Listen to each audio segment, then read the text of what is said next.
কোরআনে যে অঞ্চলকে পবিত্র ভূমি হিসেবে উল্লেখ করা হয়েছে সেটি আজকের যুগে আমাদের কাছে শুধুমাত্র ভৌগোলিক সীমারেখা নয়, বরং এক গভীর ঐতিহাসিক ও সাংস্কৃতিক উত্তরাধিকার।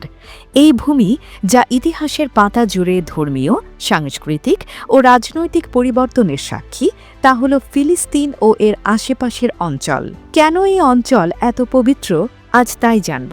নবীদের ভূমিকা। আল্লাহ তাআলা এই পবিত্র ভূমিকে নবীদের পদচারণায় ধন্য করেছেন। বনি ইসরায়েলের বহু নবী এখানে এসেছেন, তাদের মধ্যে হজরত মুসা আলাইসাল্লাম অন্যতম।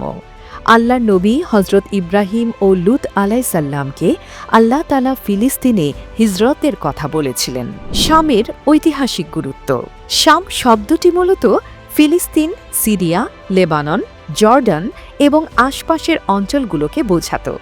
এই পবিত্র ভূমির এই অঞ্চল, যা এককালে শাম নামে পরিচিত ছিল, শুধুমাত্র ধর্মীয় গুরুত্বের জন্য নয়, বরং সাংস্কৃতিক ও ঐতিহাসিক দিক থেকেও অত্যন্ত উল্লেখযোগ্য।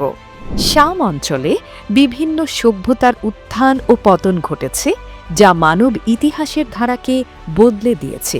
ইসলাম পূর্ব যুগ থেকে এই অঞ্চলটি বহু ধর্মীয় ও সাংস্কৃতিক পরিবর্তনের কেন্দ্রবিন্দুতে অবস্থান করছে। ফিলিস্তিনের পবিত্রতা। ফিলিস্তিন কেবল ইসলামের জন্য নয়, বরং ইহুদি ও খ্রিস্টান ধর্মের জন্যও অত্যন্ত পবিত্র। এখানে অবস্থিত আল আকসা মসজিদ ইসলামের তৃতীয় পবিত্র স্থান, যা মুসলমানের জন্য বিশেষ গুরুত্ব বহন করে।